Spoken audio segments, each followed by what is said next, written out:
we're going to be talking about Apple's recently concluded Worldwide Developers Conference, all of the announcements that came from there and what to look forward to, especially on the Apple ecosystem side.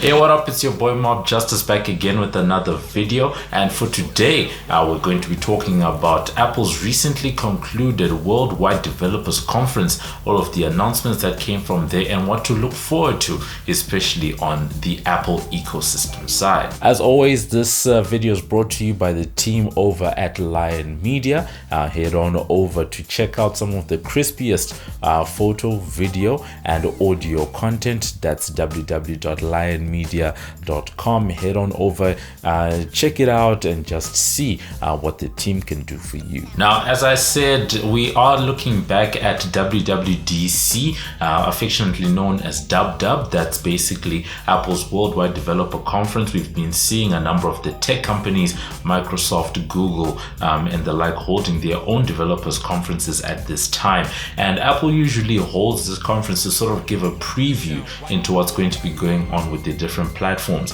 and this year was no different. But before we get into it, we always have to talk about the production value, because that's become a bit of a theme in this COVID pandemic time, where people can't attend the live events. Production value was high as always, but one of the standout things was that there was such a diverse group of presenters, so many presenters, but we saw very diverse, as opposed to one or two.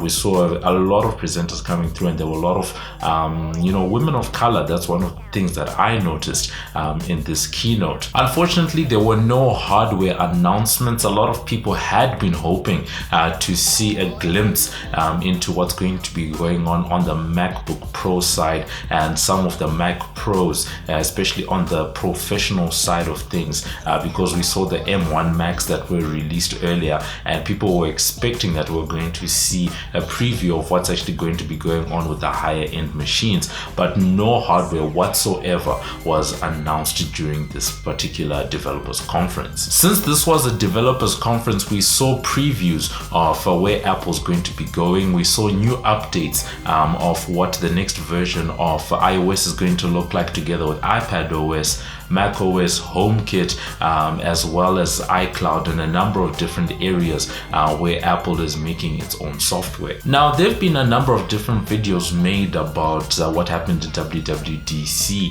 but I think all of it on my end can be summarized with the updates that came to macOS, because there was hardly anything new that came in, but I think it emphasizes the point that I want to focus on, which is the building of the Apple ecosystem. If you remember, one of my previous videos, my most recent, was around Samsung trying to build its ecosystem and likely following in the footsteps of what Apple is doing.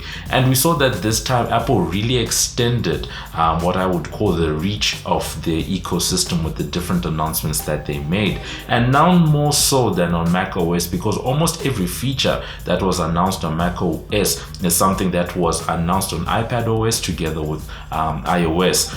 Key feature that stood out for me is something that they're calling Share Play and Shared With You. So basically, Share Play is where in a FaceTime call you can start a song, you can start a video using Apple Music, Apple TV Plus, and it will sync automatically for people that are all on the call.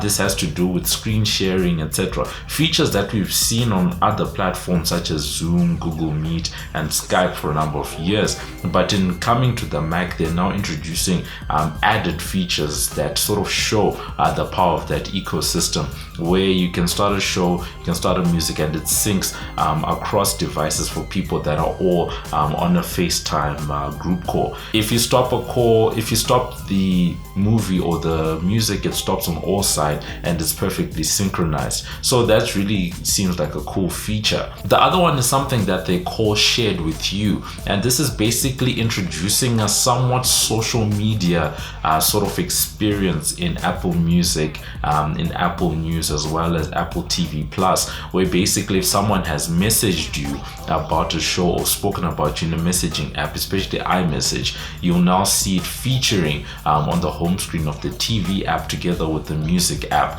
So all of those different suggestions sort of adding to the social factor that comes with being part of the Apple ecosystem. The other one is something called Focuses, which is more like a mode sort of thing. If you think of Do Not Disturb, that has existed for a number of years now.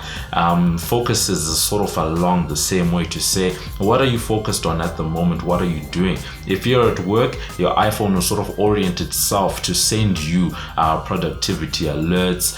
If you are sort of socializing, it can send you alerts and notifications around those types of things. So just depending on what you're doing, they're calling that Focuses, and it's something that's going to be available on the different devices together with the Mac. The other integrations that we saw are around in the Notes app, together with something that they're calling Quick Note, as well as new improvements to the Notes app. As I said, the big standout for me when it came to this keynote is all the different integrations that Apple seems to be making, and that's now one of the big focuses for me in this video around that ecosystem. And if you look at a feature like SharePlay, which I just spoke about, that's something that's coming through on the iPad, on the Mac, as well as the iPhone, and also you can have that type of integration on the Apple TV as well. But we also saw other things coming through, and I think the most impressive demonstration that they gave during the keynote was something that they're calling universal control.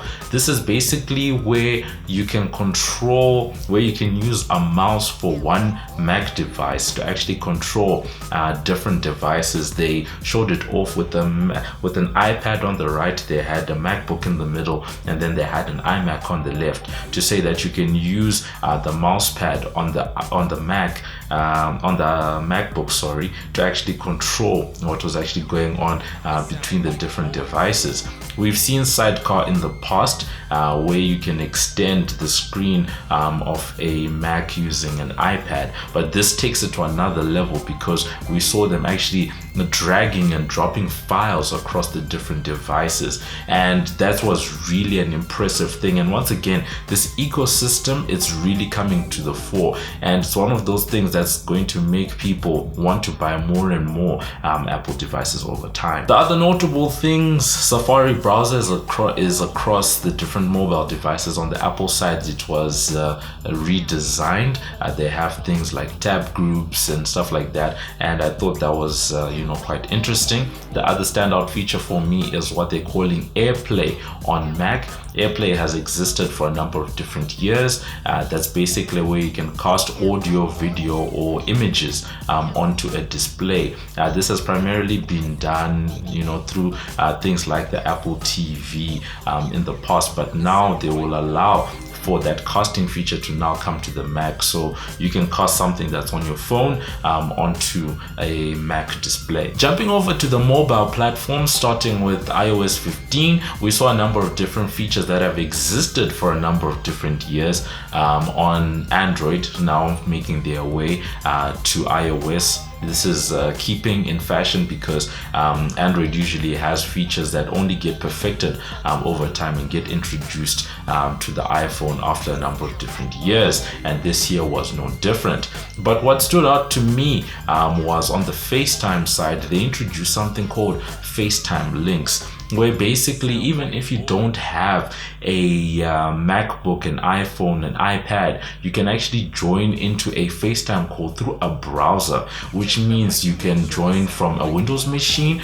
If you have a computer, you can join from an Android device, and this is the first time we've seen Apple opening up that particular feature outside of the Apple ecosystem, and I think it's pointing to greater opening up, as we saw with the Apple TV app on different smart TVs over the years.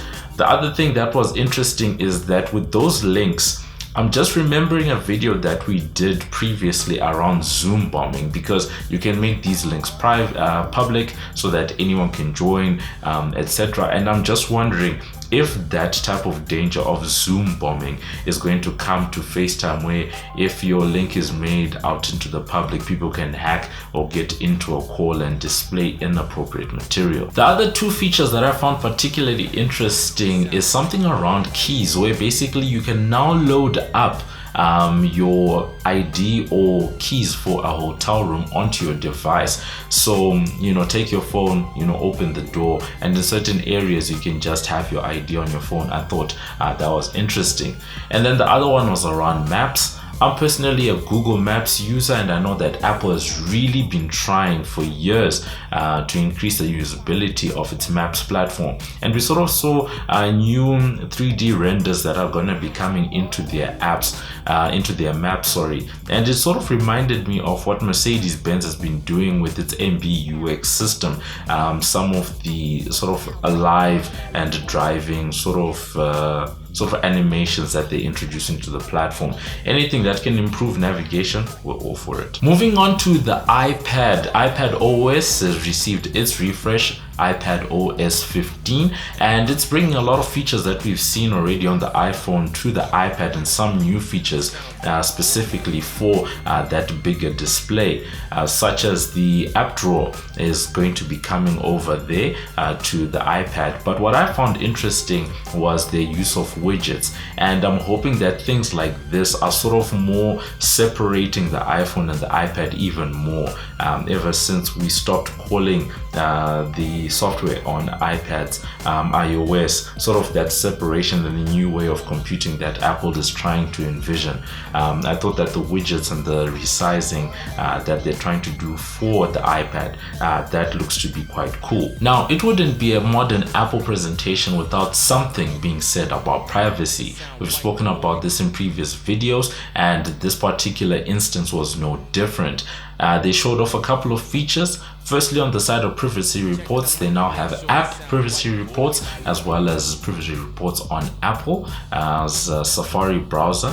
And then the third thing that they showed off is something called hiding your IP. I can't remember the exact terminology that they used, but through the mail client, you'll be able to hide your IP for certain interactions that you have through mail. Now, through Apple's silicon, they say that they've been able to improve Siri, and now they're going to be increasing the amount of computing power and processing that actually happens on devices to improve data not having to go out to be processed, as we see with the likes of Google and Amazon. So they're really proud of that, and it will be interesting to see how much better Siri gets because of this feature going forward. So that was it in terms of the things that stood out for me at WWDC. I will link a couple of videos below that get into some of the nitty-gritties together with the keynote itself. In terms of the different platforms, they're actually expected to come in what the Northern Hemisphere's autumn, what we in the Southern Hemisphere would probably be calling springtime, and that's going to be probably around September as Apple releases its new batch of devices, starting with the iPhone. Otherwise, there are private developer betas that are expected to start soon, as well as public betas that are going to be coming in July. In conclusion, I really do think that Apple has done a lot with all its new releases to extend the grip and the hold of that Apple ecosystem, otherwise known as the walled garden. And I really think a lot of the features that they brought out really looked good. It was quite a long keynote. Usually we're used to about 45 minutes to an hour for product announcements, but this one was close on 2 hours. It was quite dense in the number of different things that they spoke about, but in terms of the features that they released, it seemed like it was quite a solid keynote that they gave to us. And if you were to listen to other commentators, they would actually say that it was actually light on the announcements that were actually made. In terms of the hardware, that's what we now wait to see. The reason I know that people are waiting for our hardware, or at least to see the power of the next Apple Silicon, is because we saw the announcement of the M1 chip last year at WWDC. That's when Apple gave us a breakdown to say that they were releasing their new computer-based silicon system. So people were expecting to see something like that this time around. It's likely we're going to be getting some type of announcements in the next coming weeks, hopefully on the side of the 16-inch MacBook Pro as well as the Mac Pro, just to see how much power and graphics power especially Apple will be able to drive out of its own chips. And then going forward, we also hope to see what the new platforms are going to be looking like running on all of this new hardware that's come out and that is yet to come out. So that's been it for this video. Let me know, are you going to be trying to participate in the public beta when the new platforms get released into sort of the wild in July, or are you just going to wait for the public releases as they come from September onwards? Are you excited about the new platforms? What features are standing out for you? You can let me know in the comments. Otherwise, thank you to everyone who's been watching, and I'll catch you guys in the next video. This is Muffs Too Much, and you're watching MobbJustice TV. Like us on Facebook, follow us on Instagram, follow us on Twitter. We're there on YouTube. Thank you for watching our video. Subscribe.